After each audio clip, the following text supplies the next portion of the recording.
Good morning. We're glad to have you join us for the November, can you believe it, broadcast of Connecting the Dots with Dr. Food. I'm Mickey French. I'm the host of the fastest 15 minutes in food. And this is an exciting month for CFI as we host our Transparency Summit, November 14th and 15th in Chicago. And I'm going to share a shameless self-promotion of our summit with the opportunity for you to scan this QR code. We're the 14th and 15th, as I said, so in a couple of weeks at Lowe's Chicago O'Hare Hotel. If you're in the area, we'd love to have you join us. Speakers are listed here, and we're really talking about transparency as the currency of trust. So how to build trust and drive change and really speed that progress towards both climate as well as other food goals. So with the end result of building a more resilient food system. So I will stop sharing, but you can always go to foodintegrity.org and get some more information as well. So with that, as you've seen, our CFI network of food chain experts is really quite vast. And one of my personal favorites is David Hughes, also known as Dr. Food, because he provides so many amazing global insights after 4 decades of food chain experience. He is just back from his latest travels, someone who travels more than I, to Australia and Thailand. So nice to have you, David. It's good to be with you. And what's more, I'm back on European time, thank the Lord. We're 11 hours behind the Aussies, and it's always a bit of a struggle. On the sleeping front, for example. And of course, I've left Australian spring, and we're in full fall in the UK, and it's a wet one too. But ho ho, on we go. Exactly. So for the audience this week, again, due to all of our travel and speaking engagements, we are taping in advance, so we won't be able to take questions during the webcast. But please feel free to reach out to me at Mickey, that's with an IE, not an EY, .French at foodintegrity.org with questions, and we can answer them next week. So as you said, our temperatures here as well are getting colder, but the food issues seem to be heating up around the world. Our first topic, let's talk about your work with the meat industry in Australia and New Zealand, and this trade partner, this very large trade partner that they're wanting to dance with. So tell us what's happening with meat down under, David. Right, we are. Well, okay, so excuse me, Australia and New Zealand are seeing rampant price deflation for their livestock, poor farmers. And so farmers are offloading their animals, especially in Australia, because they're heading into this hot, dry summer. Remember, it's an El Nino year, and that means, particularly in Australia, that's heat waves, drought, and bushfires. And so sheep and cattle prices are just right down. They're down 60 to 70%. So the issue is what to do with all this meat. And the meat industry is really crossing its fingers that they can export, particularly to their major market, which is China. But so much with China depends on the state of relations that you have with President Xi's country. For example, if you went back a couple of years, China essentially banned all wine exports from Australia, and they were huge. Due to the then Aussie Prime Minister calling for an inquiry into what started the COVID pandemic. Was it China, ? And China was deeply offended and essentially pulled the plug on, they put 200% tariffs on wine. They did the same actually on Australian barley, although they've backtracked on that since. And for me, it serves a reminder that while many countries see China as a huge, huge food exporting opportunity or imports into China, China can make or break you depending on the nature of relations with them. Actually, right now, the Japanese have seen a full ban on exports of seafood from Japan into China. And it's good to see that the US is saying, can we help out by taking more of them. But another example for me, I've been doing some work with meat companies in Latin America, and relatively little Paraguay, which is a beef producing nation squeezed between Argentina and Brazil, has no access to the Chinese market, while others in Latin America do. And why? Paraguay has friendly relations with Taiwan. So China says, no, you can't export to us. So yes, they can make you or they can break you. Yeah, I mean, China's ability to flip the very large switch is significant. I think we've seen that across the board. So as we continue to follow food inflation trends across the pond, and they're not pretty, tell us the latest from Europe, where discounting and discord rule the day. Right. It's hang on. So am I getting ahead of myself? Yes, I was. Discounting and discord. Look, in the UK, the business media right now is buzzing this past week as the CEO of Tesco, our biggest grocery retailer, has announced his retirement. And Tesco have named a previous UK Aldi, the hard discounter CEO, as its new leader.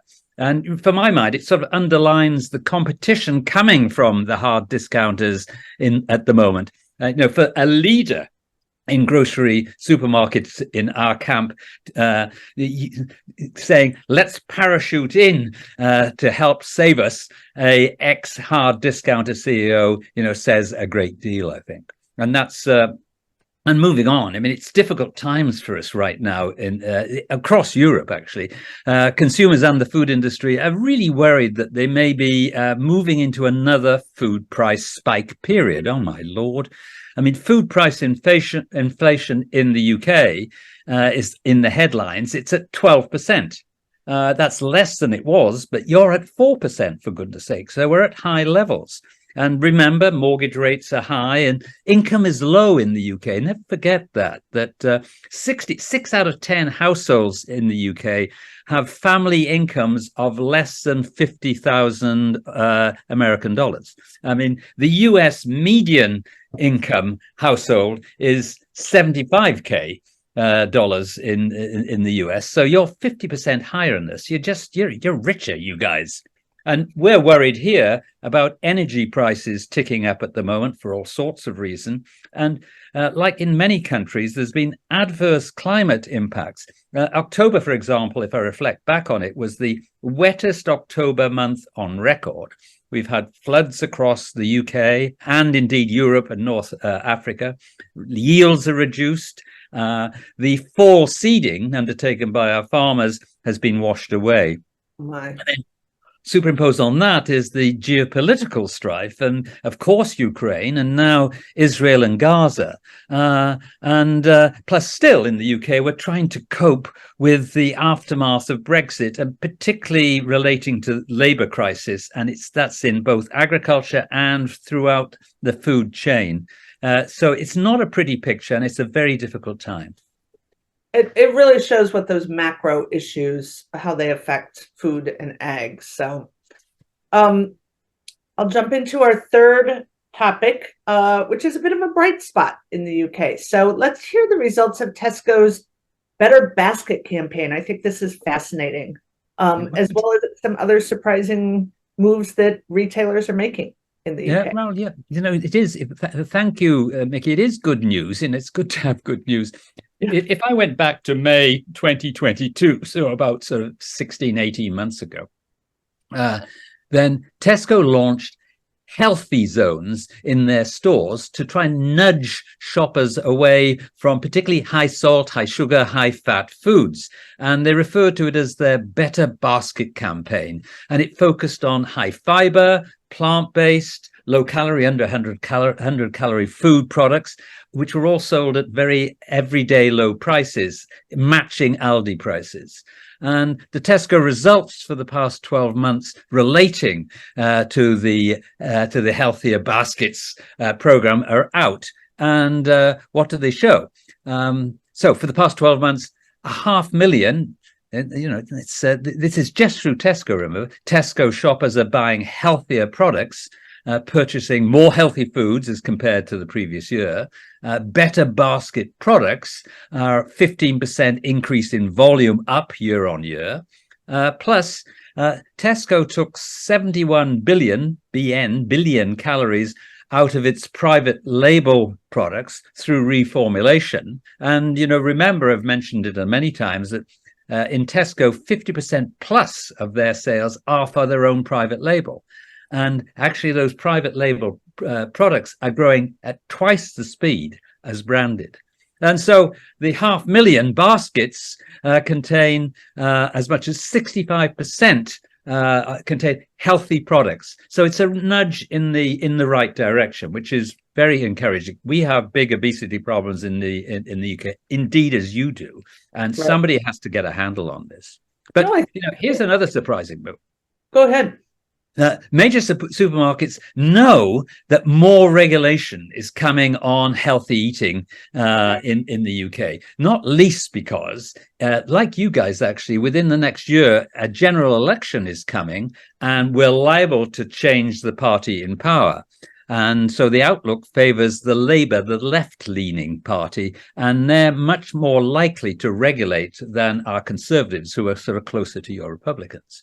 And two of our major supermarkets, Asda and Sainsbury's, they have just said they want the government to set regulatory targets for healthy food. I mean, that's unusual for the private industry to ask for regulation. And actually, the stores want governments to set retailer targets for selling healthy food.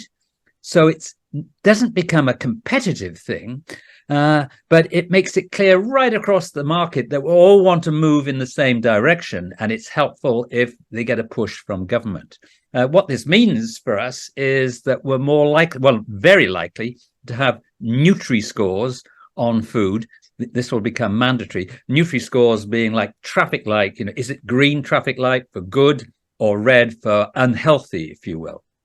And supermarkets will be fined if they don't meet set targets on the full range of healthy products that they offer their customers. They can't force the customers to buy healthy foods, but they can just put stuff on the shelves and we can measure the extent to which they're doing that. So, and I think this will happen. It's good news. Yeah, I think it's great that the industry is coming together at a pre-competitive phase, right? I mean, it's unusual to ask for regulation, but it sounds like they're doing it for all the right reasons. So, and speaking about healthy moves, an unusual one that's a little outside of food, but very interesting for, I guess, folks like us in the US, has to do with smoking. So give us the latest tidbit on that latest news from Prime Minister Sunak. Right. So yes, our UK Prime Minister, who's Sunak, he's called Dishy Rishi Sunak, actually, and he's introduced a law. Wait for this, that will be confirmed in the King's speech to Parliament next week, and it will be an offence for anybody born on or after January 1, 2009 to ever be sold tobacco products. So essentially, he's going to raise smoking age by a year every year until it applies to the entire country. What's more, it's pretty radical, but it's got full support across all the parties, political parties. And why? Because it is a bloody big issue. If you look at the two biggest health threats to the UK, one is diet related and the other is smoking. So, good news, I think. I might say, God forgive me, that at an early stage, I was an early smoker. Long gone, though. There we go. There you go. So we love getting questions. We had a couple of questions from last month that we want to close with today. So, David, first on the question about Irish dairy farmers having to meet carbon emission deadlines. Right. Actually, it's nitrate emission deadlines. So the EU has nitrate emission targets for its member countries, and they must be met by January 1st, 2024. That's in 2 months, for goodness sake. And Ireland had asked for the EU to extend the deadline, but the EU has said no. Now, so what if we look at the food industry? Well, Ireland, by European standards, is big on dairy. And dairy farmers are big nitrate emitters. So dairy farmers will have to cut back milk production and or expand their land base, buy more land or rent more land to meet these targets. Well, what impact will this have? I mean, for sure, what it's going to do, it will accelerate the exit of small-scale dairy farmers from milk production. And already it's placed upward pressure on rental values and land prices in Ireland. It's very controversial, this, from a farmer point of view, as you can see. But this isn't just an Irish problem, for goodness sake. I mean, other big livestock producers, such as Denmark, which are big in dairy and also big in hogs, and the Netherlands, which is big in dairy, they're in exactly the same pickle. Yeah. And it just underlines that the EU is pretty serious about climate change and its responsibilities to take action now if it's going to meet the pretty strong targets that they've set for nitrates and also for carbon, of course. Right. Well, thank you for answering that. And the last one was a tidbit that you shared last month about cameras. How I guess the question is, they talked about taxing drivers who drive into central London. And the question is, how's that going to work? Right, but it's not just central London, Mickey. It's wider London, so it's in a big area by our standards, and it's called the ultra-low emissions zone. And just to remind listeners that if you have the wrong sort of car, if it's not sort of brand new or electric or whatever, then you're charged $15 a day for every day that you're out in your car in outer London and central London. That's a lot. How are you caught? Well, you're caught by cameras, just as you say, as I was, for goodness sake. I didn't think I was in outer London, but I'd sort of sneaked in there because I had to, because there were problems on the roads, and I wasn't aware, and I got fined. It was $150, for goodness sake. So all these cameras, they're just all over London, and but lots of people don't like the idea, and they're sort of squeezing foam onto the cameras so the cameras don't work. I mean, that's a little dark, but there we go. So that's real. And as you've mentioned before, Mickey, it's not just a London thing. Of course, they've been doing that in Singapore for years. Right. So they're watching us everywhere. Well, I think that closes off today. Thank you, everyone, for joining us today. We hope to see you on December 2nd, which is around the corner, to wrap up our 2023 series. Remember to visit foodintegrity.org to see our newly refreshed and redesigned website. It's beautiful. And if you scroll down to the bottom of the homepage, you'll have more information on that Transparency Summit coming up. So I wish you a lovely November, David, and we'll see you again in the last month of the year. Looking forward to that. Yeah, Christmas cometh soon. Yes. Oh, my Lord. One must start one's shopping. Me. All right. Thanks, everybody. Have a great day. Cheerio now.